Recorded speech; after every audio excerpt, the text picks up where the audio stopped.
Soy Pedro Leal, de Mater Spei, y todo lo que vais a ver a continuación procede de un amor intenso al Papa y a la Iglesia, en un esfuerzo por proporcionar datos y testimonios que puedan servir para llegar a conocer lo que realmente sucedió en Garabandal.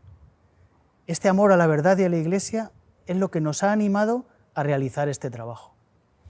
Nos sometemos a la autoridad de la Iglesia, a quien corresponde el juicio definitivo sobre estos hechos. Espero que os ayude a uniros más al Señor y a nuestra Madre. Muchas gracias. A veces, los acontecimientos más importantes de la historia son los que se ignoran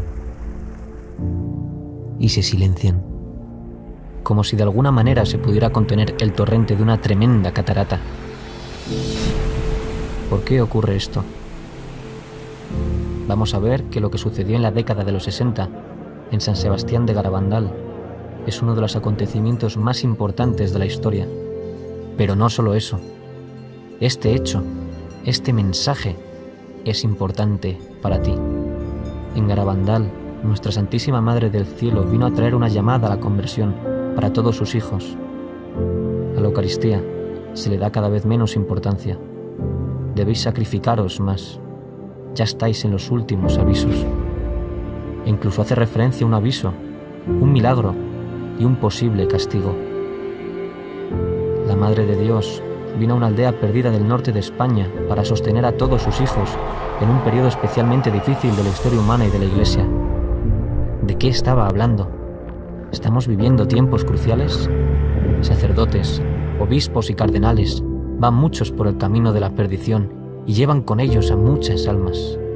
Esto era difícil de creer en la década de los 60, ahora ya no. En el transcurso de esta investigación hablaremos con expertos, médicos, teólogos y testigos oculares para tratar de responder a las preguntas clave. ¿Qué sucedió exactamente en Garabandal? ¿Por qué fue tan rápidamente ignorado y olvidado? ¿Realmente ha sido estudiado? ¿Fue silenciado? ¿Es auténtico? ¿Por qué no ha sido aprobado? Miles de apariciones, milagros, grandes gracias de conversión son hoy una catarata imparable. Nuestra Señora del Carmen de Garabandal continuó derramando sobre el mundo sus bendiciones. Ella, la Madre de Dios y Madre nuestra, desea que sus hijos vuelvan a Dios antes de que sea demasiado tarde.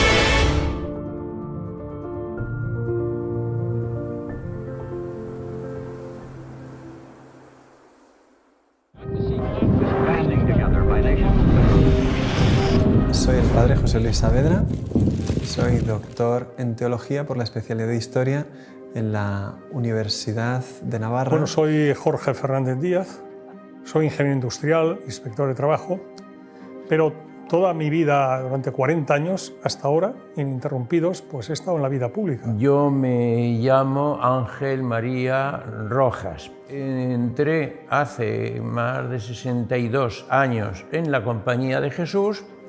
Me ordené de sacerdote hace un poco más de 50 años. Soy Javier Paredes, catedrático de Historia Contemporánea de la Universidad Estatal, y entonces comprenderás que yo las apariciones de Garabandal las vea también con mentalidad histórica. En cada lugar de apariciones, el mensaje que Dios permite dar a la Virgen o que da Dios mismo a través de ella viene a ayudar a la Iglesia de una manera concreta en su tiempo y la sociedad y la historia real en la que está viviendo. Lourdes era una lucha contra el racionalismo. La Virgen le pidió a Bernadette beber barro y comer hierba. La gente estaba escandalizada cuando vio eso y hoy 5 o 6 millones de personas visitan Lourdes cada año. Fátima, la lucha contra el comunismo, el daño que iba a hacer una ideología que se convirtió en un totalitarismo que acabó con millones de personas. En Garabandal, el mensaje es todavía más fuerte. Bueno, creo que el momento en el que la Virgen viene aquí, a San Sebastián de Garabandal, es un momento, desde mi punto de vista, muy especial. Entonces, bueno, la historia de la Iglesia, claramente. Garabandal coincidió en sus años con los mismos años del Concilio Vaticano II. Garabandal empezó en el 61, terminó en el 65, el concilio empezó un poquito después y terminó el mismo año. El Concilio Vaticano II, años 62, 65, y la Virgen, mientras tanto, está aquí apareciéndose y diciendo unos mensajes. Uno entiende ahora, pues, con mucha más profundidad, el porqué de en ese momento histórico. Durante el siglo XIX triunfa una idea que venía arrastrándose desde siglos, concretamente desde la ruptura de la cristiandad desde Lutero, que era la introducción del concepto de autonomía del hombre. El hombre es un ser autónomo que se puede dar a sí mismo sus propias leyes. Eso mismo ocurre al final del XIX y principios del XX dentro de la Iglesia. De hecho, Juan Pablo II, en una de sus encíclicas más importantes, se llama Veritatis Splendor, en los números 4 y 5 habla de una crisis enorme introducida dentro de la Iglesia, donde los mismos seminarios y facultades de teología se han apartado de la doctrina de la Iglesia. Y en los 10 años siguientes al concilio, 17.000 sacerdotes se secularizaron y 25.000 religiosos y religiosas abandonaron la vida consagrada. Y lo vemos concretamente en la crisis de las vocaciones. Normalmente hasta el año 1964 se mantenían en un nivel de 8.100, 200 seminaristas mayores de España. El año 1964 baja al número de 1.000 y se mantiene en 1.000 algo. O sea, la crisis en torno a los años siguientes al concilio fue increíble, increíble. En el año 62, exactamente cuando empieza el Concilio Vaticano II, se produce la crisis de los misiles entre Estados Unidos y la Unión Soviética, con ocasión de la colocación de aquellos misiles que había instalado la Unión Soviética en la Cuba de Fidel Castro. Eso es octubre del 62. Sabemos que se estuvo al borde de una guerra y ahí parados, esperando órdenes, y mientras tanto el teléfono rojo sin parar de comunicar entre Kennedy, Khrushchev, etcétera, etcétera. Han sido momentos de una extraordinaria gravedad en lo que hace referencia a la posibilidad de que estallara un conflicto nuclear, absolutamente. Vamos a ponernos en 1961, los que conozcan Garabandal, que echen la vista atrás lo que era Garabandal, el pueblo San Sebastián de Garabandal, a donde no se podía subir en coche, con unas niñas que eran prácticamente analfabetas, que muchas de las cosas que les decía la Virgen no las entendían. ¿Por qué la Virgen les dice a unas niñas unas cosas que no entienden, pero que sí que las transmiten? Porque Garabandal es una aparición para todos nosotros.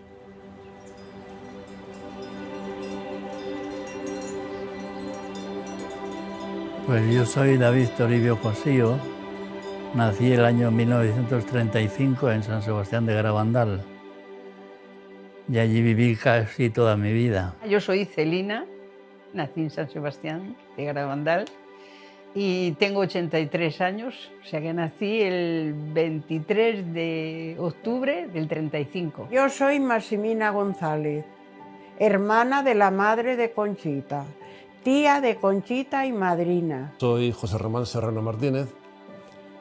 En su día estuve en Garabandal en el año 61, era veinteañero.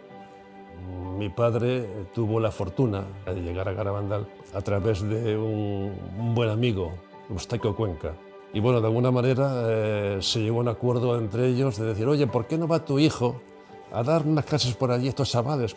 Pasan un fenómeno, un mes o 2 meses allí, en el verano entero. El pueblo no se parece nada hoy a como era entonces.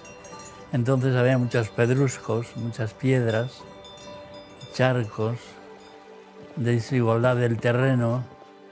Era complicado andar por el pueblo en aquel tiempo. Allí me preguntan a veces, me dicen, ¿allí fuiste al colegio? Digo, allí hice las carreras detrás de las ovejas, al colegio muy poco.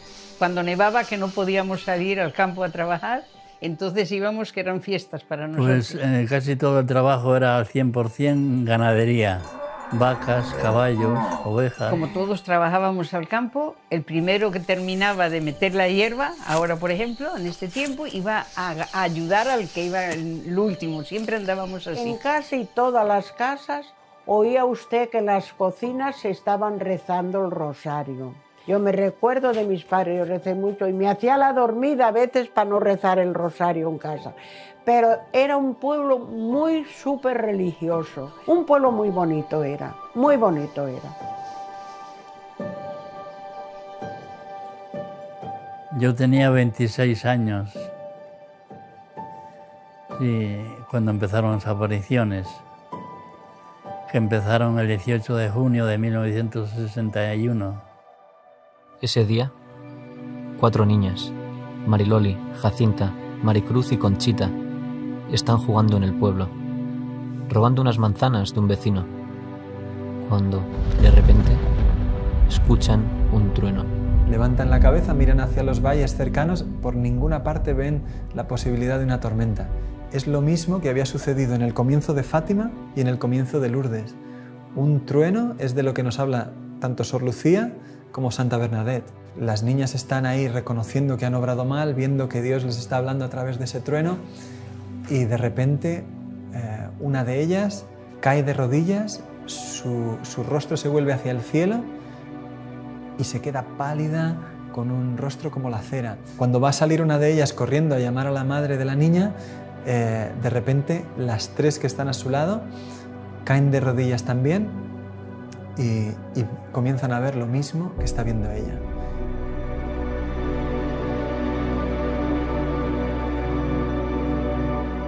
Es un ángel y sin decirles nada les llena como de asombro. De hecho, cuando salen del éxtasis, desconcertadas y como en silencio, deciden ir corriendo a la iglesia. Y cuando van bajando, una niña les dice: ¿pero dónde venís así? Ya responden: es que hemos visto al ángel. Ellas se van corriendo y llaman a la maestra. Queda tan asombrada la maestra que les dice: vamos a ver 2 o 3 días si esto continúa. O sea, ella se ve que confía en sus alumnas, que sabe que son chicas normales y que lo que les ha sucedido puede pasar. Al día siguiente, el párroco don Valentín las entrevista, una por una, sin encontrar contradicciones entre sus testimonios. Esa tarde, vuelven a la calleja solas, rezan el rosario, pero no sucede nada y tienen que volver a casa sin tener ningún éxtasis. Esa noche, cuando se van a acostar, las 4, cada una en su casa, escucha una voz que les dice: no os preocupéis, que me volveréis a ver.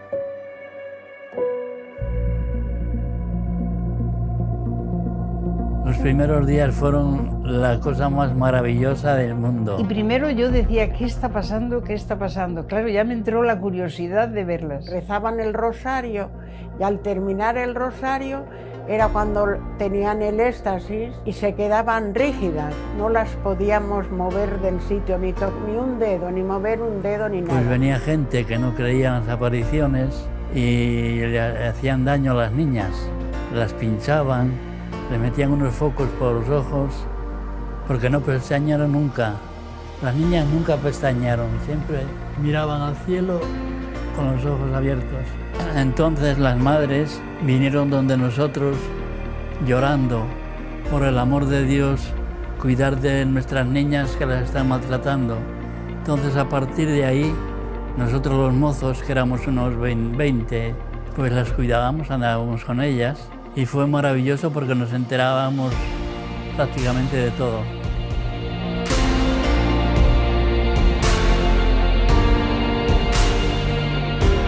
Pues el 4º o 5º día ya está el párroco tomando nota de lo que sucede y dice que hay 600 personas viendo los éxtasis y los domingos hasta 3000. Y es una aldea a la que hay que subir por un camino que es 1 hora andando y bien empinada la cuesta porque no se puede subir en coche. No había baños, no había apenas luz eléctrica, no había asfalto y se llena de gente aquello. El mero hecho de que haya tanta gente allí ya te está diciendo de qué es lo que estaban viendo. El 1 de julio, el ángel les anuncia una visita muy especial que tendrá lugar al día siguiente. Ese día, 2 de julio de 1961, ven a la Santísima Virgen como Nuestra Señora del Carmen.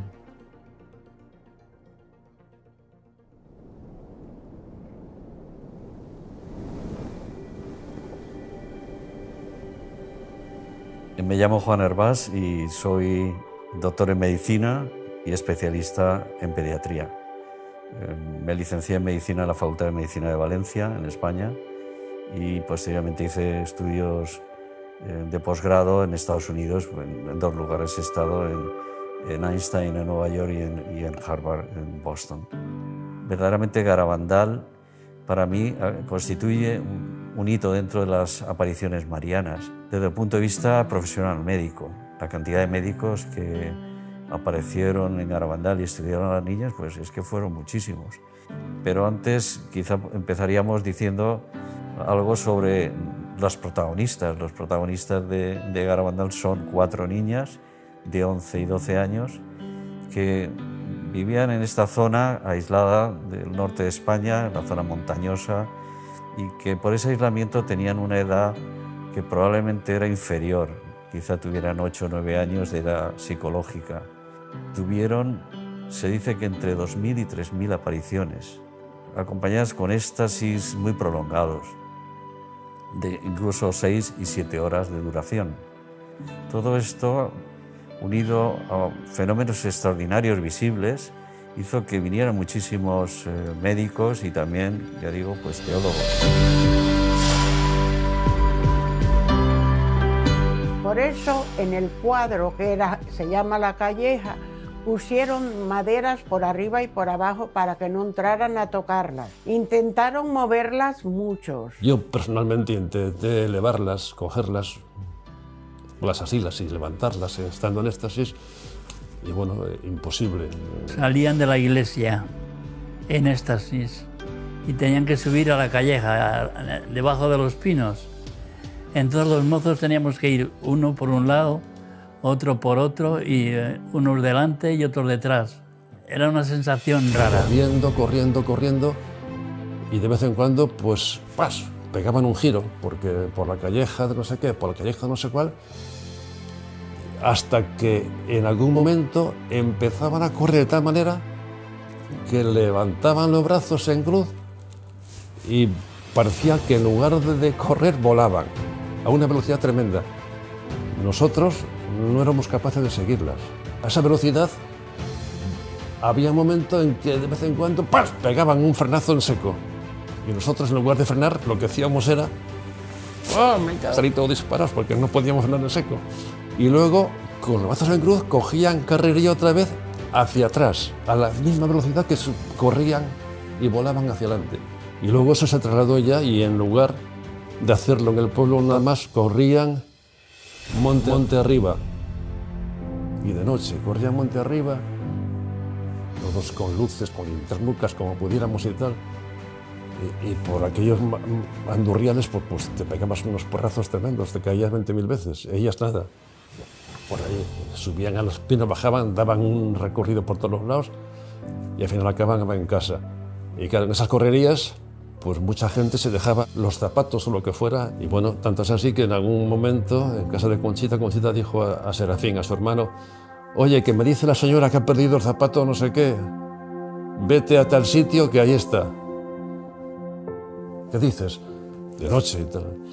Que sí, que vete, no sé qué, mira, pegando a la cuadra de no sé quién, pues ahí arriba, antes de llegar a los pinos tal, ahí está. Y Serafín, el bueno de hombre, pues corría y hacía lo que decía su hermana, y bajaba con el zapato. Las niñas entraban en trance, que es un estado alterado de conciencia con abolición sensorial. El fenómeno se iniciaba con una hiperextensión del cuello, muy brusca. Caían de rodillas cuando estaban juntas al mismo tiempo, pero la caída era absolutamente imposible.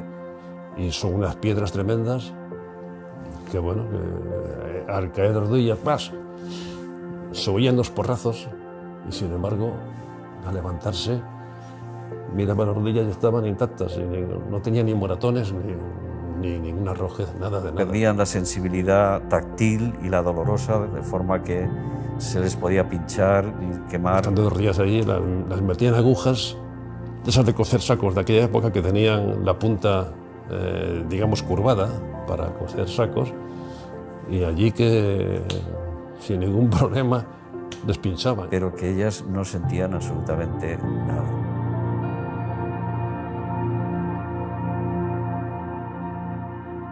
apareció por allí Máximo Frösler, ingeniero alemán, vivía en Santander, y por las circunstancias que fuera oyó hablar de Garabandal, y este hombre nos decía: yo soy protestante, teóricamente no creo en la Virgen, pero bueno, yo no entiendo lo que está pasando allí.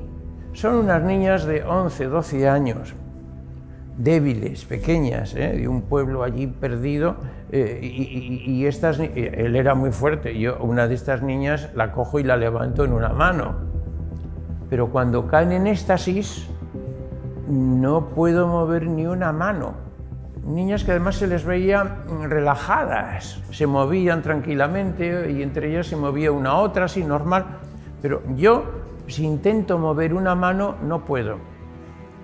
El prior de la Trapa, un hombre fortachón con el que he coincidido yo allí, entre él y yo intentar en éxtasis levantar o mover un brazo de una niña no hemos podido. Entre él y yo no es que no podemos levantar, sino no movemos un músculo. Pero además notamos que la niña no hace esfuerzo, está relajada. No lo entiendo. Por ejemplo, un señor de Madrid, un muchacho de Madrid, joven, no, de Barcelona, pues se arrimó a Simón, el padre de Jacinta, y le dice: Simón, yo no creo en estas apariciones. Bueno, yo no creo en estas apariciones ni creo nada. Ando muy mal espiritualmente. Y le dice Simón a este joven: mire usted, la niña de la izquierda es mi niña. Yo le doy permiso para que vaya usted allá y la toque, la levante o haga lo que quiera. Yo soy su padre y le doy permiso. Fue este mozo de Jacinta, se pone a levantarla y no pudo. Y volvió y le dice: Simón, no he podido levantarla. Eso me parecía a mí, dice él. Termina la aparición y le dice Simón a Jacinta: Jacinta, este señor te quiso levantar cuando estabas hablando con la Virgen. ¿Quieres ponerte de rodillas para que te levante ahora? Se pone la niña de rodillas, lo al mozo y la levantó. Ahora creo en Garabandal, ahora creo en Dios. Ay, gracias a Dios. Ahora creo en todo. No, es que es impresionante. Es que sería incontable decir todo lo que ha sucedido en Garabandal desde estos primeros días. Es absolutamente desconcertante. Levitaciones, devoluciones de esos objetos religiosos besados. La niña tenía a lo mejor 100, 200 objetos, cuenta Pepe Díez, que se les hacía como una bola todo delante de lo que ella tenía, de medallas, rosarios, y cogía de uno en uno como fácilmente y lo devolvía a la persona que fuera sin preocuparse. Una señora le dio las medallas, la suya, la de su marido, la de su hijo y la de su nuera. La Virgen besa cada una de estas medallas y la niña no le devuelve a la señora las 4. Sin haberlos visto, le pone a cada uno la suya y sin equivocarse a las 4 medallas que la señora le había dado. Claro, la señora dice: ¿yo qué más necesito ver? Si es que llorando allí delante de todo el mundo, diciendo: es que es imposible que haya acertado las 4 medallas a cada uno la suya, sin saber ni quiénes somos, ni de dónde venimos, ni de quién es cada una, y sin mirar las medallas. La Virgen como se manifestaba dejando ver algo, claro, que atraía cada vez a más gente. Quienes volvían a casa y contaban esto hacían que viniese cada vez gente de más lejos. Soy Román Martínez del Cerro García de Blanes. Conocí Garabandal fundamentalmente a través de 2 jesuitas, Lorenzo Lacabe y el padre Ramón María Andreu. Tenía entonces 15 años y mi padre era catedrático en el mismo instituto. Con un pequeño 600 que teníamos, nos vinimos a ver a Garabandal. Dejamos el coche en Cosío. Era imposible subir desde Cosío a Garabandal porque era una pista forestal llena de barro y imposible, pero encontramos un Land Rover que nos subió a Garabandal. Entonces la primera que yo viví directamente, a mí me gusta sobre todo hablar personalmente de lo que yo he vivido. Me han contado, sé mucho, leído, pero yo lo que de verdad viví es lo que más me gusta transmitir porque lo hago de primera mano. Mariloli tenía aviso por la tarde, por la noche, y nos fuimos a la taberna o tienda que tenía su padre. Nos sentamos allí, tenía la escalera a mano derecha entrando, después una barra y no había sitio, habíamos 10 o 12 personas, y yo me senté en un saco en una esquina de esa tienda esperando esos avisos que la Mariloli podía tener.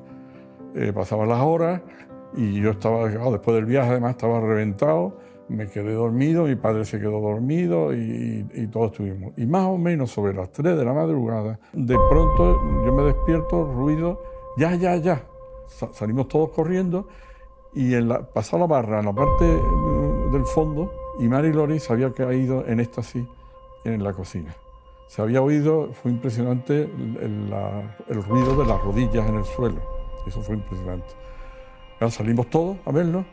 Yo tenía 15 años, yo iba más de curiosidad que otra cosa. A mí me pasó que cuando yo vi a la niña se transfiguraba.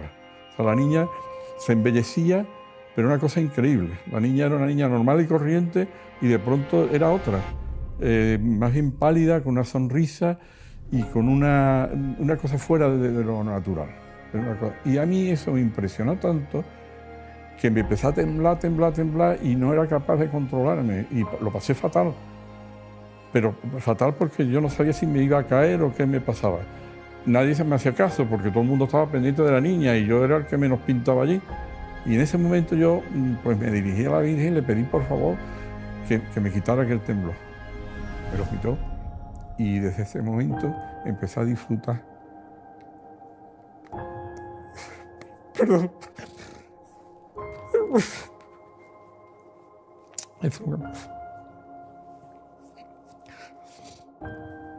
Bueno, desde ese momento empecé a disfrutar de lo que era la presencia de la Virgen en una presa. Entonces, hay veces que me preguntan, ¿cuándo de verdad pensó que la Virgen estaba presente allí? Desde ese momento. Hay 2 momentos del Evangelio que a mí me recuerdan mucho aquello. La transfiguración en el Monte Tabor, la sensación de que Virgen está aquí, la sentimos todas. Y la otra, la alegría de, por ejemplo, la visita de la Virgen a su prima Santa Isabel. Esa alegría y ese bienestar fueron en todas las apariciones. Y sobre todo desde ese momento. Desafortunadamente, no todos estaban a favor. Especiales dificultades tuvieron muchos intelectuales. Así sucedió al llegar a la aldea la llamada Primera Comisión Episcopal. Solo subieron 3 veces en todo el primer año de apariciones. Pero el día que la Virgen se apareció por primera vez, todos estaban en el pueblo. Su instructor, el padre Francisco de Oriozola, con 2 sacerdotes y 2 médicos, el doctor Piñal y el doctor Morales. La comisión comentó con alguna de las personas que había por allí, que había venido con ellos, que aquello se iba a terminar ese mismo día. Pero no se estudiaron los hechos extraordinarios que ahí estaba pasando. De hecho, el doctor Morales nunca más subió a la aldea. Él mismo lo cuenta en una conferencia que dio años después. Solo estuve en la aldea en una ocasión. Y sin embargo, de mis informes negativos vino la condena para Garabandal. La comisión, de hecho, no volvió a subir hasta finales de julio y subió por la noche para intentar llevarse a las niñas a escondidas y que todo aquello se terminase. Las familias se negaron, excepto la de Conchita. Se llevaron a Conchita, estuvo 8 días en Santander y la terapia que le dan a Conchita es llevarla a la playa, llevarla a la feria y mantenerla ocupada para que no piense en las apariciones. Y yo fui con su madre a Santander, a casa de este sacerdote, a buscar a Conchita. Yo vi, Conchita le mandaban que si no lo negaba, a ella la llevarían a un manicomio y a los padres a la cárcel. Entonces ella, hartándose de amenazarla, ella dijo, bueno, pues lo mío no será verdad, pero lo de las otras al mejor sí. Muy bien, Conchita, la palmearon porque ya lo había negado. El día siguiente de que Conchita volvió de Santander, se reunieron los teólogos y médicos de la comisión con las personas en el pueblo que quisieran interesarse sobre las apariciones. Y allí acudieron médicos y sacerdotes que estaban estudiándolas por su cuenta. Hubo una reunión grande delante de la puerta de la iglesia que la cuenta el mismo doctor Ortiz, un pediatra de Santander que pasó más de 50 días estudiando los éxtasis. Tú figúrate, si un médico a una persona normal nos ve en 15 minutos, lo que supone que un pediatra de Santander recorra 90 kilómetros para estar 52 días estudiando los éxtasis un día tras otro y permanecer en la aldea. La cantidad de información que este hombre tenía sobre las apariciones es enorme. Y el doctor Ortiz, delante del papel que le muestran los teólogos y médicos de la comisión, dice, mira, la niña ha negado todo, esto se acabó. Dice, pero ¿cómo me explicas con esa firma lo que yo he probado científicamente, que ha sido una levitación? Es que he pasado mi brazo por debajo de la niña, ¿sabes? Vamos, o sea, es que es una prueba de lo más sencillo, ¿no? Explícame eso, ¿cómo lo ha hecho? No, eso ha sido epilepsia. Dice, bueno, pues pega unos botes bastante poderosos la niña, ¿no? Es que todo aquello se había firmado bajo una presión enorme sobre una niña de 12 años que apenas había salido de su aldea en toda su vida. No entendemos que haya en ello mala intención. Sin embargo, sí que es muy difícil entender bien lo que sucedió en Garabandal si uno no acude a todas las fuentes documentales que tenemos hoy. Hubo cosas en las que algunas personas tienen una responsabilidad seria. Y que poner eso a la luz de la verdad pues requiere volver a tomar en serio unos hechos que no han sido estudiados objetivamente quizás nunca. A pesar de las contradicciones, los sucesos continúan y el 2 de julio, en secreto, la Virgen había dado a las niñas un mensaje que el 18 de octubre ellas deberían hacer público. Cuando la fecha se acerca, los peregrinos comienzan a acercarse a la aldea, miles de personas, está abarrotado como nunca. Y sin embargo, los peregrinos para llegar ahí tienen que atravesar una jornada que es de lluvia, granizo, incluso por la tarde llegó a nevar. Sí. Me acuerdo del día lluvioso, porque en mi casa había gente y traían unos zapatos muy bonitos y entonces, como estaban muy mojadas, entraron en mi cocina y los metieron al horno a secarlos. Y estábamos hablando y se nos olvidaron los zapatos y entonces se le quemaron los zapatos, eran marquesas o no sé qué eran, sí. Se leyó en los pinos, lloviendo, llovía a mares. La Virgen pidió que las niñas se lo entregaran al párroco delante de la iglesia y allí lo leyeran ellas. Y después, en los pinos, volviese a ser leído el mensaje por el párroco, don Valentín Marichalán. Sin embargo, la comisión presionó al sacerdote para que hiciera algo diferente. El mensaje no fue publicado delante de la iglesia. Tampoco lo leyó el párroco. En cambio, se anunció que solo sería leído por las niñas, en los pinos. Los testimonios son muy fuertes. Hay una mujer que habla de cómo caminaban entre el barro a empujones para intentar lograr buenos puestos. Cuando ya finalmente se dijo se va a publicar el mensaje, pues la gente subió a los pinos, pero la carrera que se organizó para eso, la gente caía, resbalaba, se empujaba. Y cuenta ella, dice, lo increíble es que no nos matáramos, miles de personas para conseguir un buen puesto, y dice ella, yo quedé como a unos 60 metros de las niñas, y claro, apenas oí nada, pero cuando ya llegó el mensaje, toda la situación me tenía completamente ya vencida. Hay que hacer muchos sacrificios, mucha penitencia, visitar al Santísimo, pero antes tenemos que ser muy buenos. Y si no lo hacemos, nos vendrá un castigo. Ya se está llenando la copa, y si no cambiamos, nos vendrá un castigo muy grande. Insiste mucho en lo que fue el mensaje de Fátima. Estamos en plena guerra mundial, cuando viene la Virgen a Fátima, y dice que las guerras son consecuencias de los pecados de los hombres, y que por tanto tiene que haber conversión. Bueno, en Garabandal lo mismo. El primer mensaje que dice que el cáliz se está llenando de los pecados, de las ofensas a Dios que se están cometiendo, ¿no? Y que si no nos arrepentimos, si no pedimos perdón, si no nos sacrificamos, si no rezamos, pues que vendrá un castigo. Vendrá un castigo, ya anuncia el castigo. El mensaje hablaba efectivamente de un castigo. Se había hablado antes de un milagro, pero solamente a las niñas, y eso comienza desde ahora a ser una parte importante en Garabandal, como una ayuda especialmente grande para un tiempo particularmente difícil de la historia. Sin embargo, en ese día el mensaje no se pudo entender. Dijeron, toda esa preparación tan grande para un mensaje tan chiquito como sacrificios, visitar al Santísimo, todo eso ya lo sabemos, y un castigo muy grande si no cambiamos, pues ya lo sabemos. Las videntes después, durante los años posteriores a las apariciones, siempre han dicho, lo más fundamental que tenemos que poner en el centro son los mensajes. Lo que el cielo quiso hacer ahí, por lo que hubo tantos fenómenos extraordinarios, era para que prestásemos atención a lo que nos quería decir el cielo en esos mensajes. El fracaso del primer mensaje fue un golpe duro para Garabandal. Muchos esperaban algo extraordinario. Por eso, a pesar de tantos prodigios, muchos rechazaron las apariciones a partir de este momento. Pero las niñas, con toda esta situación de desencuentro respecto a las apariciones, empiezan a insistir cada vez más a la Virgen que les tenía que dar un milagro. Haz un milagro, que sea, aunque sea pequeño, como que volemos o que se haga de noche en pleno día, lo que sea, pero que la gente crea, que sepan que tú estás aquí.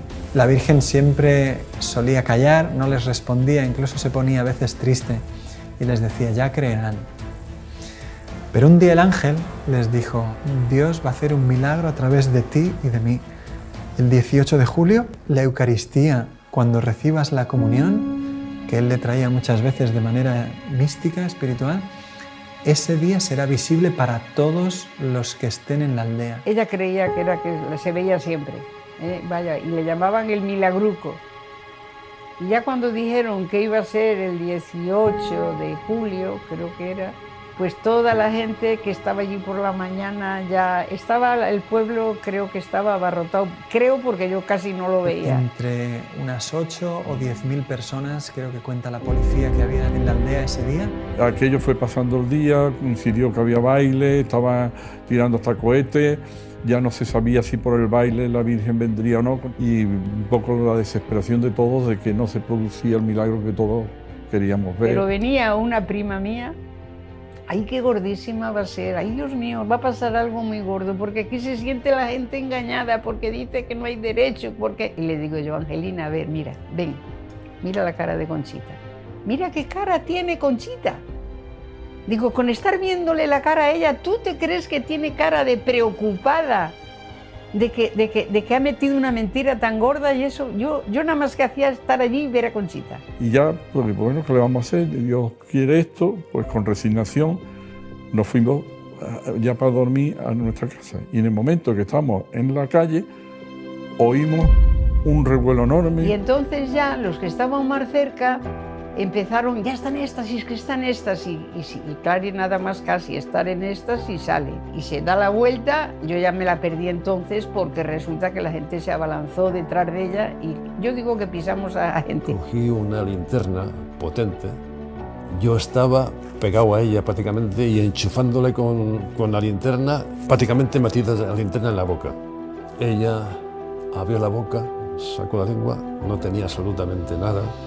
Y de repente apareció un punto. Saca la lengua y empezó a formarse una cosa blanca, blanca, blanca, muy blanca, mucho más blanca que la nieve. Se fue agrandando en forma de espiral.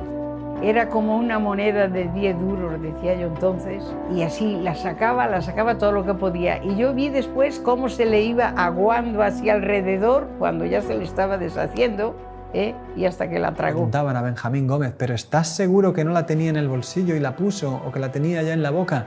Mire, yo estaba a 20 centímetros de ella, es imposible que hiciera nada, estaban muy vigiladas. No estaba a una distancia, no, estaba pegado a ella. Pero eso, ¿quién ha dicho que la tenía en los brazos, en las manos? No, hombre, es que es una barbaridad. O sea, es que la lengua estaba totalmente limpia, y de repente apareció un punto blanco, un punto, nada más que un punto, en la lengua. ¿Dónde se ese punto? La impresión esa tan fuerte, yo no la he tenido en mi vida. Yo decía, gracias Señor, ahora sí que estoy segura de que existes, empezaba yo. Yo me he enterado después que alguno de ellos, que después que no lo creía después que había sido eso cierto lo que había visto. 2 testimonios contrarios llegaron al día siguiente a la aldea. Uno de ellos ya esa misma noche. Un señor, José Antonio Giuliani, no vio el milagruco. Él no consiguió estar en la zona, en la calle donde eso sucedió. Y estando lejos, le preguntó a uno, ¿tú lo has visto? No, ¿tú lo has visto? Tampoco. Pues ya está, todo es mentira, se lo han inventado, es de noche, la oscuridad, las dificultades, la pericia de las niñas, nos la han colado.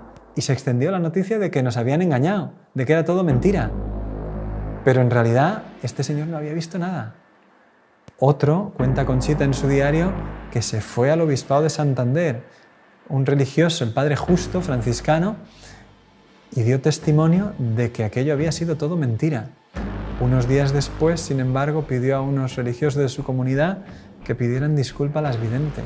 Dice, mira, no sé por qué hice eso, pero estaba enfadado. Estas personas no vieron nada y, sin embargo, tenían un testimonio que hizo muchísimo daño.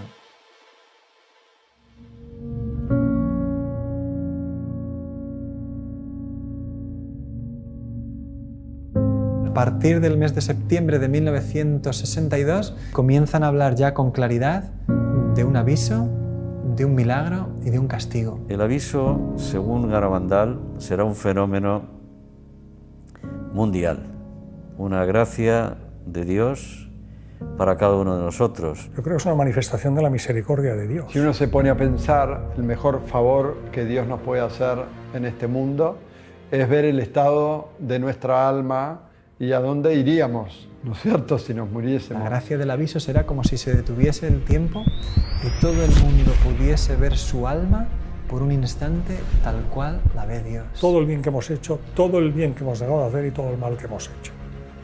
Para que de esa manera tengamos un impulso de conversión. La misma Conchita dijo, lloraremos de lo que Dios nos ama después del aviso. Loli sí que sabía la fecha del aviso. Y dijo que el aviso vendrá en un momento en que España y el mundo lo necesiten. Y habló de una iglesia que parecerá desaparecida, hablaron mucho del comunismo. España estará muy mal. Yo le dije, ¿peor que como está ahora? Y dice, sí, peor. Todos sabrán que viene de Dios y algunos intentarán negarlo. Eso se va a intentar desnaturalizar. Bueno, pues el Señor vuelve hacia nosotros. ¿Cómo? Con el milagro, para que creamos que efectivamente eso ha sido como tú lo has vivido, lo has sentido o crees que puede haber sido, y no como te están intentando decir algunos. El pequeño milagro de la comunión visible está en contraste con el gran milagro que empezó a anunciar ahora, a partir del otoño del 62, en el que decía que sería un milagro enorme, muy grande, mayor que el milagro solar de Fátima. ¿Y ese milagro para qué vendría? Lo preguntó a Jesús el año siguiente, en una locución el Señor le respondió, Señor, ¿es para convertir a mucha gente? No, Conchita, es para convertir al mundo entero. El milagro es tan fuerte, es tan impresionante, que sin una gracia especial te mata, como lo mató al padre Andreu, de felicidad, pero te mata. Yo digo que hay dos personas que han visto el milagro. Una fue el padre Luis María Andreu. A él le llaman el quinto vidente de Garabandal. De repente, mientras las niñas están en el éxtasis, él aparece en el campo de la visión y la gente que estaba en los pinos durante el éxtasis escuchó el grito de él que repitió 4 veces una palabra, milagro. Pero esa noche volvía en jeep con sus compañeros de peregrinación y contaba qué buena es la Virgen, cuánto nos ama, qué madre tenemos en el cielo. Hoy es el día más feliz de mi vida. Se quedó dormido y nunca despertó. Era un sacerdote de poco más de 30 años, joven, sano. Todo el mundo quedó perplejo porque había fallecido de repente, el día que había visto el milagro de Garabandal. Y hay otra persona que ha visto el milagro, San Pío de Pietrelcina. Y el padre Pellegrino, que la había aceptado poco antes de morir, dice, yo he sido el último hijo espiritual aceptado por el padre Pío en vida. Le dijo que había visto el padre Pío, había visto el milagro antes de morir. Lo que sí sabemos es que el padre Pío dijo que el velo que iba a cubrir su rostro 3 días después de su muerte, que se lo entregaran a Conchita.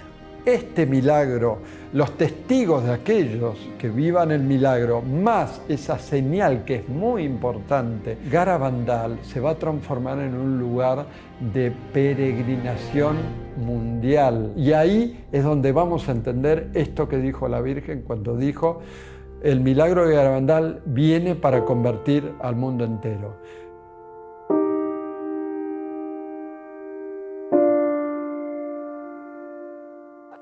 Y la Virgen, lo que está diciendo en Garabandal, como en Fátima, en todas partes, convertíos, convertíos, convertíos, oración, oración, oración, sacrificio. Bueno, pues si no hay esa conversión, pues va a venir un castigo.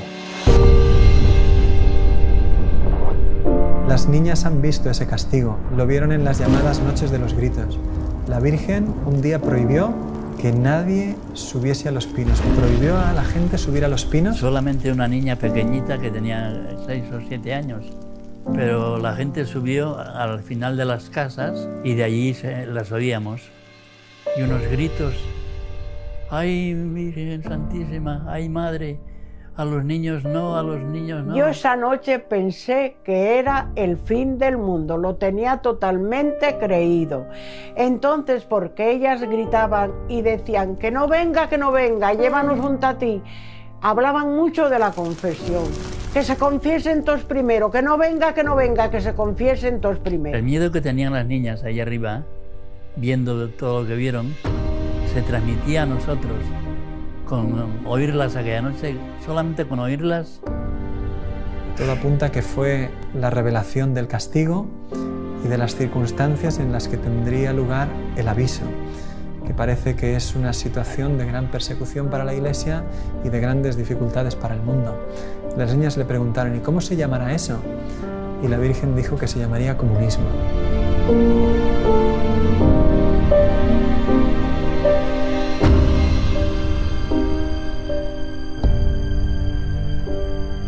Yo estaba con la boca abierta porque había allí un franciscano que se quedaba aquí en mi casa. Entonces José Manuel, un chico del pueblo, vio a este sacerdote. ¡Padre, padre, rece, rece, que estamos perdidos! Rezaba, cuando rezaba aquel padre, las niñas callaban. Venía una paz inmensa y percibías esa paz. Pero el padre se cansaba de rezar y volvían otra vez. Callaba la boca, porque él también quería oír y quería hablar con la gente, quería enterarse de cosas y dejaba de rezar. Y era la víspera del Corpus. Y el día del Corpus fue un día precioso. Unas confesiones, unas comuniones, una procesión del Corpus con el Santísimo. A mí me da pena que mucha gente, cuando hablan de Garabandal enseguida, piensan, ¿y el aviso y milagro castigo? ¿Por qué no nos fijamos en todo lo demás? Porque si hacemos caso a la Virgen en todo lo demás, no habrá castigo, que es un tema que dijo, quizás haya un castigo si la humanidad no se convierte. Pero la Virgen vino a decir mucho más y el mensaje de Garabandal abarca mucho más. Es como si al estudiar el Evangelio nos quedáramos. Y aquellos días, cuando vengan aquellos días, nos quedamos en esa frase. ¿Y cuándo serán esos días? ¿Y qué serán esos días? Pero hombre, léete el Evangelio entero, vive el Evangelio. Y no te preocupes de esos días que probablemente te habrás muerto tú antes. Vive como pide la Iglesia, que es como pide Garabandal. La gente se preocupa mucho del aviso, el castigo, el milagro, y no se preocupa del mensaje. Ser buenos. A la Eucaristía cada vez se le da menos importancia.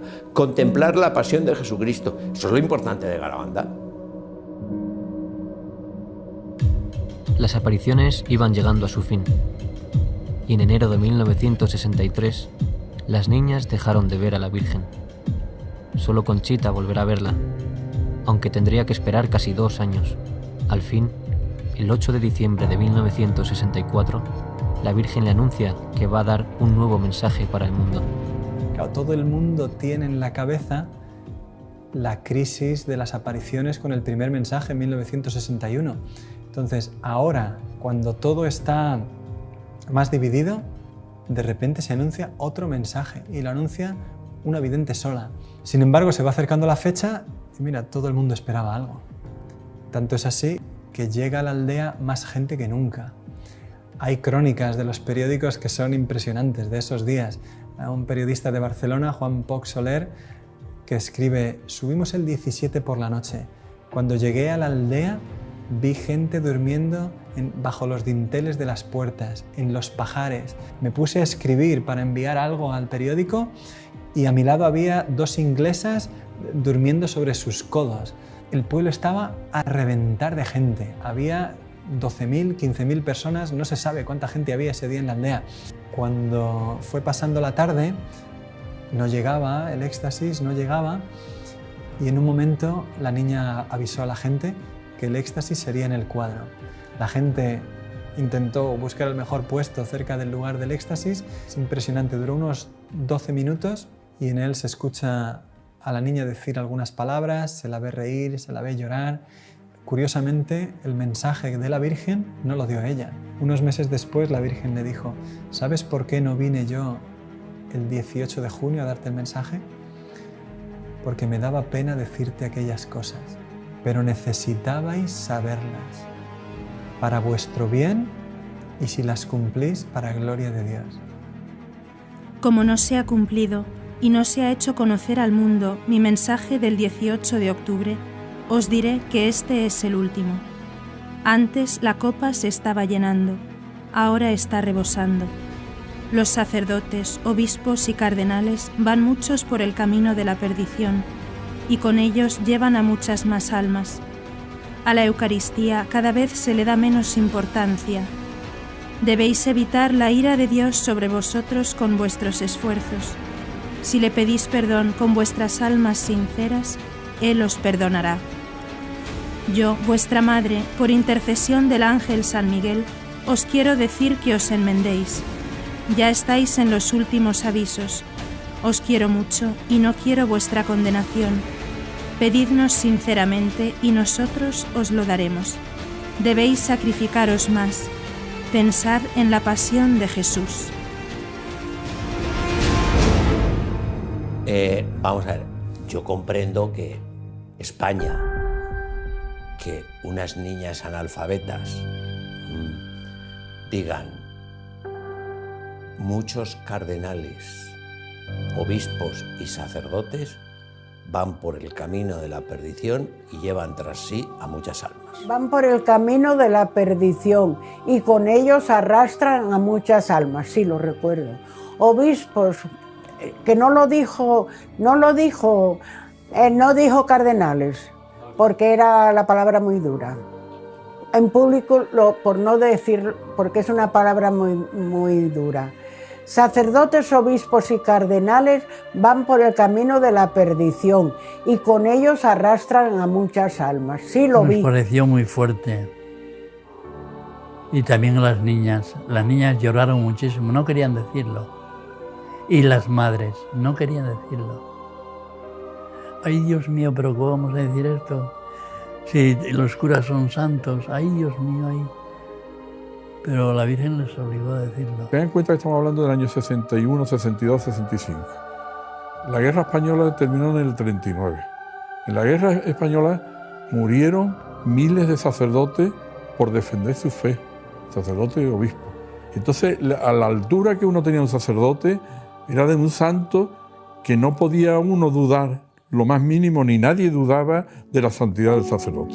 Ahí se ve muy bien también la autenticidad de las apariciones. Si la Virgen no les hubiera empujado, no lo habrían dicho nunca las niñas ni sus madres por todo el oro del mundo. La Virgen les mandó, sí, es necesario que lo digáis. Desgraciadamente, con el paso del tiempo y en la actualidad, hemos podido comprobar con dolor que era cierto que muchos cardenales, que muchos obispos, que muchos sacerdotes fueran por el camino de la perdición. Los ejemplos son muy dolorosos. Y que si se hubiera hecho caso a la advertencia de la Virgen que se iba por el camino de la perdición, pues algunos hubieran cambiado el camino y ahora no estaríamos donde estamos. 40 años después de las apariciones, en una entrevista, Monseñor del Val dijo: el mensaje de las apariciones es correcto, interesantísimo, importante y bueno. Lo que no puedo entender es que dijera que muchos sacerdotes, obispos y cardenales van por el camino de la perdición. Pero en la actualidad hemos visto y hemos conocido lo que sucedió desde los años 60 de una manera que nos ha desconcertado a todos. Los escándalos que han sucedido dentro de la Iglesia, la Virgen los estaba anunciando ya en Garabandal para que nosotros pudiéramos estar preparados, vivirlos de otra manera y no perder la fe en medio de una Iglesia que estaba viviendo mal. La Virgen había dicho: no habéis dado a conocer y no habéis vivido el mensaje. La Eucaristía. Garabandal es una aparición especialmente eucarística.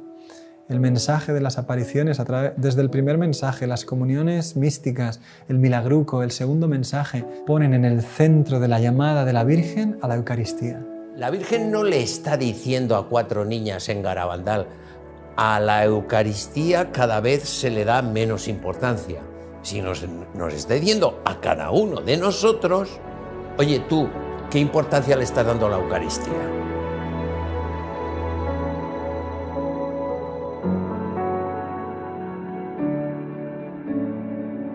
Los fenómenos terminaron con la aparición del 13 de noviembre de 1965. Después de esto, las niñas dejaron la aldea. Conchita acabó en Burgos, donde fue recibida por el padre Manuel Guerra y la madre Nieves García. Cuando conocí a Conchita, estaba en Burgos de superiora, con la casualidad de que yo no quería ya admitir a ninguna niña más porque el colegio estaba completo ya. Entonces, al poco tiempo viene la portera y me dice: hay una familia que pregunta. Vino el capellán con ellos y entonces ya les dije que yo tenía un sitio. Y entonces ya me dijeron quién era Conchita, me explicaron y me pidieron que Conchita tuviera un confesor, que don Manuel se ofreció, y una persona que la formara, y me ofrecí yo. Por lo tanto, entró en el colegio como una niña más, con el nombre de María, para que nadie la molestara en nada. Todas las tardes llamaba a Conchita 1 hora o un par de horas a un recibidor. Todo lo que ella me dijo, la conversación, fue grabada inmediatamente cada vez que hablaba con ella, inmediatamente para no cambiar ni una sola palabra. Yo a Conchita entonces y después la he encontrado inmejorable. No he encontrado una persona ni más normal, sin ganas de llamar la atención de nadie. Cuando ella terminó las apariciones, le dijo a la Virgen que quería ser religiosa. Entonces, nada más terminó las apariciones, se fue a un convento, se enteraron de que estaba allí, porque ella fue a confesarse y le dijo, se conoce que al padre, le dijo, después se supo, pues que ella que había visto a la Virgen, que tenía dudas algunas veces si era verdad, si no era verdad, si le parecía a ella que era ella. Y entonces el sacerdote, cuando se enteró que era Conchita, pues dijo: papá, va a decir usted la verdad enseguida. Vinieron 2 obispos y 2 sacerdotes. Algunas veces le dijeron: sí, pero eso te lo inventaste tú y yo. Sí, porque eso se inventa muchas veces la imaginación. Ah, pues sería, O sea que alguna vez, entre esa conversación tan larga que tuvieron, de 6 horas, ella alguna vez, pues era verdad, claro, ante personas que te has imaginado tú, porque muchas veces pasa eso. Bien, entonces se marcharon con esa idea y entonces yo llamé al sacerdote que estuvo con ella, contrario, en Garabandal. Le llamé a Burgos, una vez que Conchita se marchó, y le dije: quería hablar con usted porque usted ha negado siempre las apariciones de Garabandal, concretamente en este caso que fue al convento, y la tuvo usted 6 horas preguntándole. Y dice: no, 6 horas no, 5. Entonces le dije: bueno, pues muy bien, pues creo que está usted confundido porque esto no se puede hacer con una niña después de confesar y de esta manera. Cuando estos señores se marcharon de esa conversación, que la pudo dejar aturdida, entonces ella tuvo una locución. En la locución del Señor, interiormente, le dijo: no quiero que estés aquí, quiero que estés fuera. Y Conchita: es que no me quieres, Señor. Y el Señor le dice: pero yo quiero que tú estés fuera, como diciendo, como mejor me puedes servir y como debes es fuera. Hasta aquí la historia es muy conocida. A continuación vamos a presentar lo que ha pasado después de las apariciones y por qué Garabandal ha encontrado tantas dificultades en su aprobación.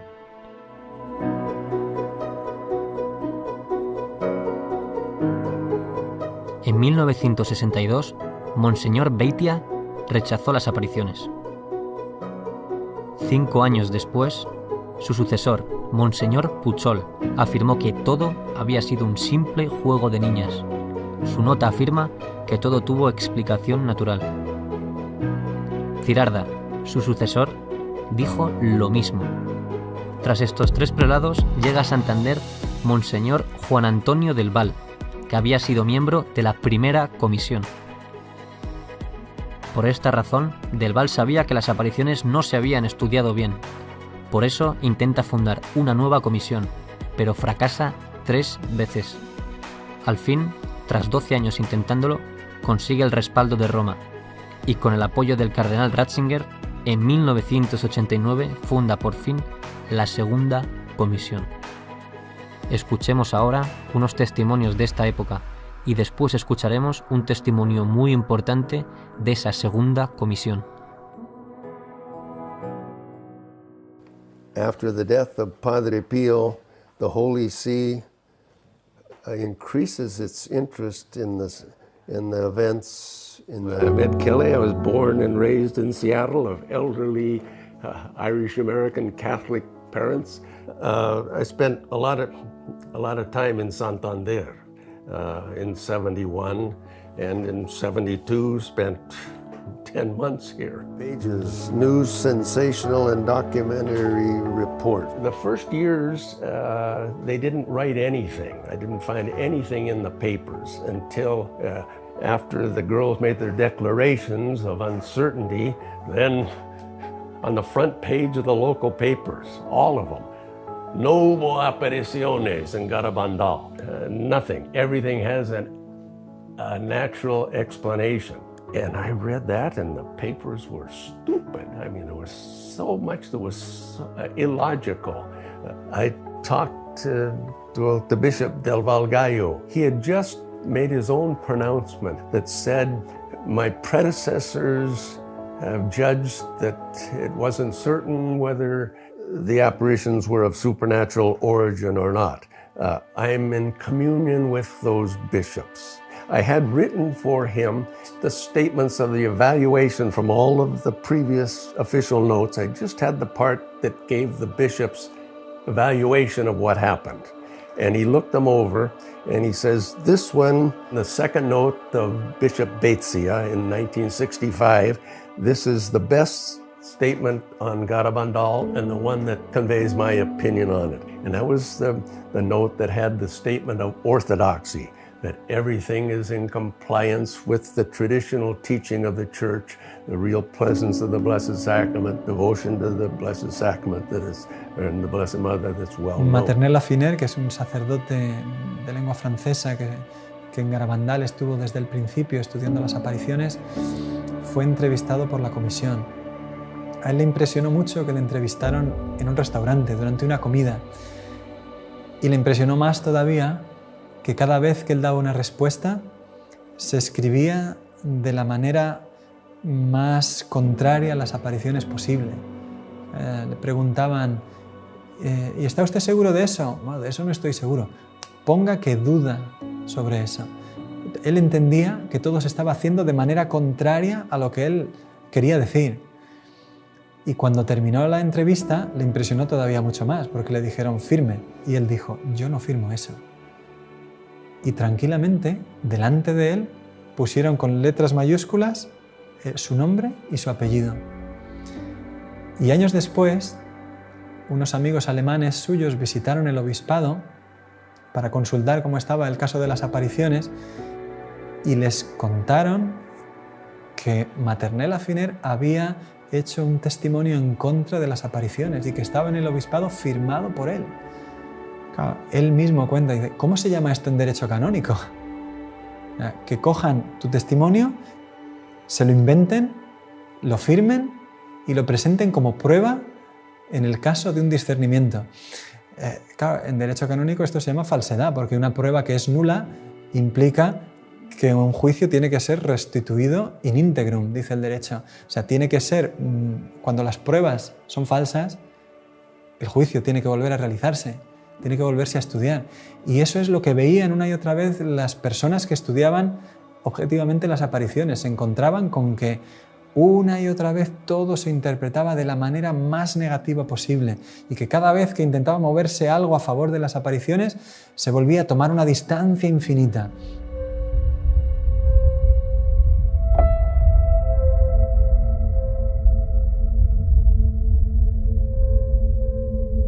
The story of Menchu Mendiolea. Interesting. Menchu Mendiolea, the daughter of a well-known businessman who had a religious goods store. His daughter, Menchu, when she was 16, I believe, she told the story of her first sickness, a type of leukemia, and was in for tests at the main hospital, Valdecilla in Santander, and after doing everything possible, the doctors decided, no, we can't do anything more for her, better for her to go home and be with her and die in the company of her family and friends, which she did. And they would pray for her. Well, someone came with a crucifix that had supposedly been kissed by the Blessed Virgin at Garabandal. And I think most people know that the girls reported that the Blessed Virgin told them, through articles kissed by me, my Son, our Lord Jesus Christ, will work prodigies and miracles. Crucifix, she venerated the crucifix, cured. Well, I guess by that time I had heard that someone from the Chancery went to Mr. Mendiolea and told him, please don't mention Garabandal with the cure of your daughter. It is not proper to connect apparitions which are false with a cure like this. So I went to talk to Mr. Mendiolea. And we talked. I says, is it true that someone came from the diocese to tell you not to mention it? Yes. Well. Desde la misma comisión que estudiaba las apariciones, no solo no se estudia la curación de Menchu, sino que incluso se silencia el hecho de la misma curación y se requiere a la familia que no hablen de ello en ninguna parte. 10 años después, en 1975, Menchu está embarazada de su tercer hijo, 8 meses de embarazo, y le vuelven a diagnosticar la misma enfermedad, eritremia. Su marido, el doctor Ángel Álvarez, es médico en el hospital de Valdecilla, donde ella había estado hospitalizada la primera vez. Y allí, durante un mes, hacen todo tipo de pruebas. Siendo el médico allí, consigue que todo el equipo de hematología estudie a su mujer, incluido el jefe de servicio. Todo el mundo se pone a trabajar sobre ella y al final el doctor Zubizarreta, el jefe de servicio, le dice al doctor Álvarez, al marido, mira, si tu mujer se cura es un milagro, no va a poder salir adelante. El 7 de diciembre, el marido de Menchu dice, mira, mi mujer quedó curada en Garabandal y como nosotros no hablamos de las apariciones, como ha vuelto a suceder lo mismo. Coge el coche y se va con su cuñado a Los Pinos. Está nevando, sube, reza el rosario allí. Su cuñado no sabe lo que están haciendo. Dice, mira, Menchu ya no tiene solución, acéptalo. Bajan y cuando vuelve al coche le dice, Menchu está curada, estoy seguro. Vuelven al hospital y le pide al doctor Zubizarreta que vuelva a hacer un estudio. Menchu tenía 500 plaquetas y encuentra en el estudio que había más de 20.000. En los días siguientes resulta que Menchu estaba de nuevo curada. Menchu es un caso único. 2 veces acuden a la Virgen de Garabandal y 2 veces queda curada la enferma.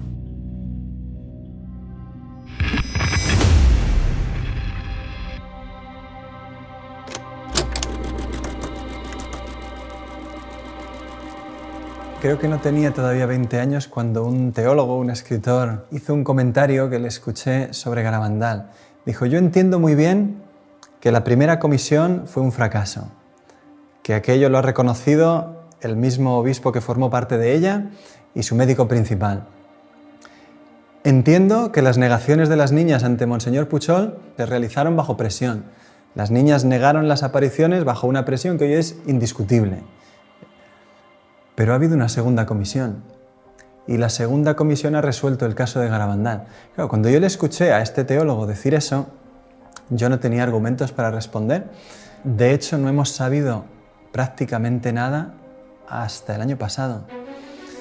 De repente, después de estrenarse Garabandal, solo Dios lo sabe, un día abro el email y me encuentro con un mensaje donde me escribe un señor que no conozco de nada, diciéndome el contacto de un miembro de la segunda comisión.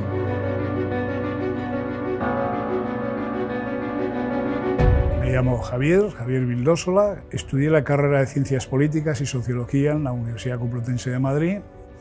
Después hice un doctorado en Antropología Social y hace 30 años pues a mí me invitaron a participar en un estudio, trabajo de campo, en San Sebastián de Garabandal. Ni siquiera había oído hablar de ello. Y concretamente fue un antiguo profesor mío de la propia facultad, que se llamaba don Jesús María Vázquez, era padre dominico, y bueno, pues nos mandaron para allí. Ahora no me explicaron para qué íbamos exactamente. Lo cual me resultaba bastante inconcebible y verosímil desde el momento en que uno de los aspectos que se enseñan en métodos y técnicas de investigación es la delimitación del campo de estudio. Resulta que aquí no había nada de nada. ¿Vais a ir aquí? ¿A qué? A pasar un cuestionario. Nunca entendí eso. Nunca lo entendí a no ser que pensara mal, en el sentido de que yo tenía dudas sobre la intencionalidad de dichos cuestionarios que nunca, jamás, en todos sus contenidos, se refirieron a los acontecimientos acaecidos allí y, en cambio, se preocupaban muchísimo de si había habido especulación económica, desarrollo urbanístico, etcétera, etcétera. Cuando llegué no sabía nada. Por la noche no dormía, me dedicaba a leer a toda velocidad porque quería saber, pero bueno, ¿aquí qué ha pasado? ¿Qué es lo que ha ocurrido aquí? Y realmente es cuando empecé a ver que aquello no era muy normal, o sea, aquello se salía de lo corriente. De los 5 o 6 solamente hubo otro señor, como yo, que era un profesor de psicología evolutiva de la Universidad de Valladolid, Fernando Lara, un señor de psicología infantil. Aquí no están las videntes, y sobre todo no están las videntes cuando tenían la edad en que tuvieron las visiones. Si añadimos además que este señor era declaradamente, porque él mismo me lo dijo, era ateo, yo todavía entendía menos. Alguien me gustaría que me lo explicase, porque sigo sin entenderlo al cabo de 30 años. ¿Qué fue la primera comisión? La primera comisión no ha existido jamás. Luego, la segunda comisión, que es a la que se supone que yo pertenezco, tampoco existió jamás. A nosotros no se nos dijo, esto es una comisión. Se nos dijo que alguien del obispado, no se nos dijo quién exactamente, era quien había proporcionado el encargo, había dado el encargo y había proporcionado unos fondos para que fuéramos allí a pasar unos cuestionarios. Allí hubo varias personas que se supone que eran miembros de dicha comisión, eso sí, 2 veces comieron muy bien en Carmona. Yo fui a una de ellas y decidí que ya a las siguientes no iba. Cuando Vildósola se encuentra en Madrid con que todos los miembros de la comisión, sin haber hecho un estudio serio de las apariciones, se ponen de acuerdo en decir que la conclusión es que todo es una especulación urbanística, él dimite. Él dice, esto no se sostiene desde un punto de vista científico, aquí no hemos estudiado las apariciones. ¿Cómo vamos a dar la conclusión de lo que han sido? Yo dije ya al final, digo, bueno, yo no estoy de acuerdo en nada de esto que estoy escuchando. Aquí hemos ido a otra cosa. Es cuando a mí se me dijo que yo no era experto en... Yo soy antropólogo y sí, los sistemas de creencias son de mi competencia por este tema, ¿no? Y entonces es cuando yo dije que iba a presentar, si se presentaba unas conclusiones como aquellas, elaboradas por unas personas, de las cuales solamente uno, Fernando Lara, había estado presente todos aquellos días, y otras 3 o 4 personas habían ido a comer a Carmona en 2 ocasiones y eso sí, un día subieron a pasar los cuestionarios, esas personas no estaban en condiciones de decir nada. Es que yo sigo sin entender a qué fuimos. Por eso digo que si no hubo primera comisión, porque aquella primera comisión no fue seria, es que no ha habido tampoco segunda comisión. Yo me quedaba diciendo, ¿pero qué estudio se ha hecho? ¿Qué es lo que sabemos de Garabandal? ¿Y cómo puede ser que un teólogo serio de hoy día te diga, Garabandal está estudiado porque ha habido una segunda comisión? Solamente sabiendo esto es cuando entiendes lo que Ratzinger dice cuando recibe el informe de 26 de abril de 1991. Efectivamente, en Roma el trabajo de la segunda comisión fue estudiado en la congregación presidida por el cardenal Ratzinger. El futuro papa respondió en 1992 con una carta fundamental para la historia de las apariciones. En ella afirma que Roma examinó atentamente todos los informes de la comisión. Esto muestra su interés por el caso. En segundo lugar, Ratzinger afirmaba que Roma había decidido no intervenir, aunque podría hacerlo. Así, de momento, el caso debía quedar abierto. En fin, Ratzinger sugería al obispo afirmar non constat, que significa incerteza. Roma no encontraba argumentos suficientes para realizar un juicio definitivo. El caso debía quedar abierto. Desde 1992, todos los obispos y administradores apostólicos de Santander han repetido el non constat de Ratzinger.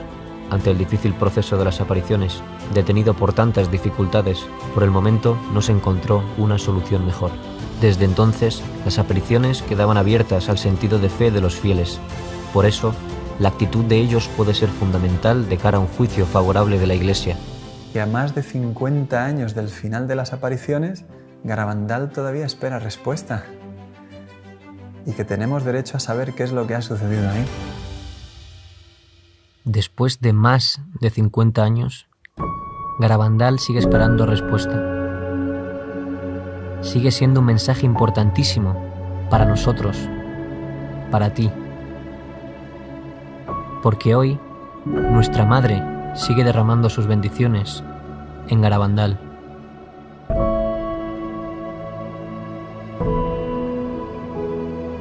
Además, la Virgen ha permanecido siempre fiel, actuando desde Garabandal con una fuerza increíble, como ella se ha comprometido con este lugar y con esta sociedad y esta iglesia que tenemos hoy y nuestras necesidades, que son de dar ese salto en la fe que muchos están teniendo la tentación de no dar.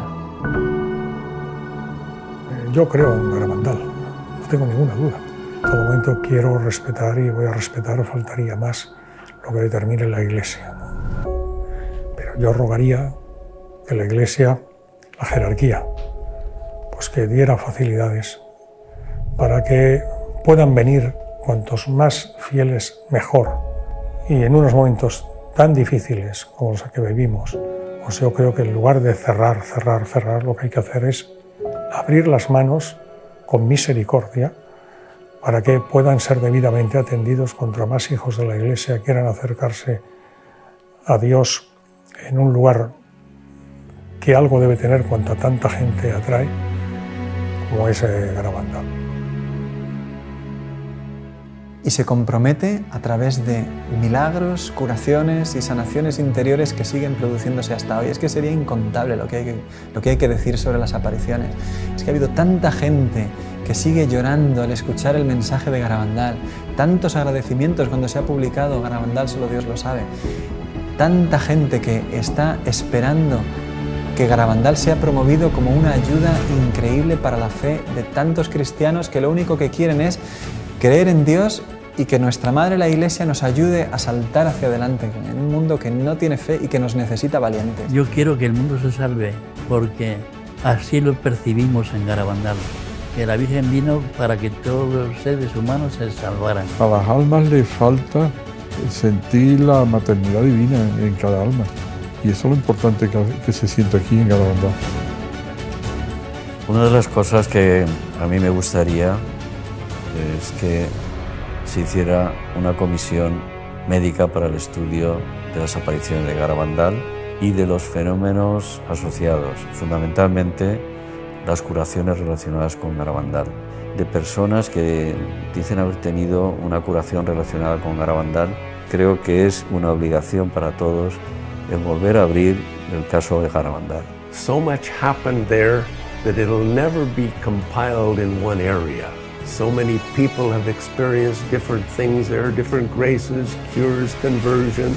Todos vamos hacia un encuentro personal con Jesús, todos vamos hacia una intervención de Dios en nuestra alma, particularmente con nombre y apellido cada uno, pero también en el mundo para cambiar las cosas y el rumbo por donde están ahora, de la cual tú puedes tener mucha esperanza de que muchas cosas van a cambiar para bien. Garabandal no se ha cerrado, Garabandal no ha terminado, yo diría Garabandal está vivo. ¿Cuánto está queriendo hacer el cielo a través de que se deje conocer el mensaje de la Virgen hoy? Porque esas son historias de hoy. Y si nosotros le dejamos, pues el cielo se vuelca. Y te das cuenta de que el grifo de las gracias en Garabandal jamás se ha cerrado. Y que la Virgen es como una madre auténtica que está a nuestro lado, derramando sobre la tierra una catarata imparable de gracias porque nos ama. Garabandal hoy es una catarata imparable.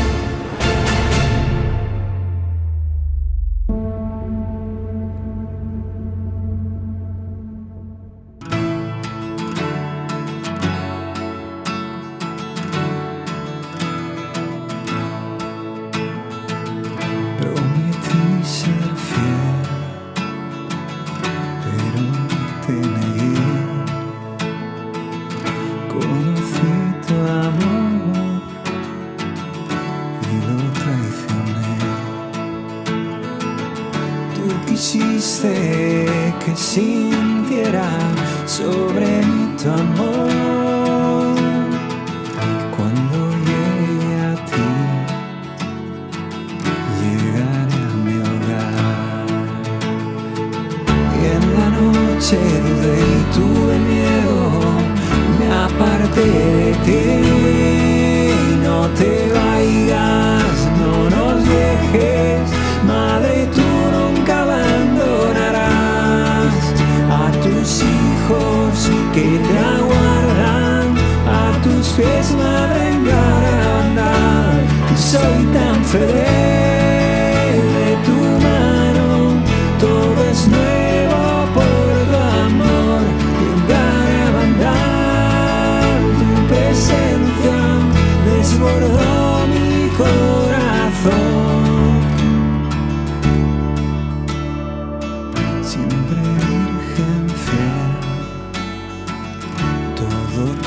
Soy,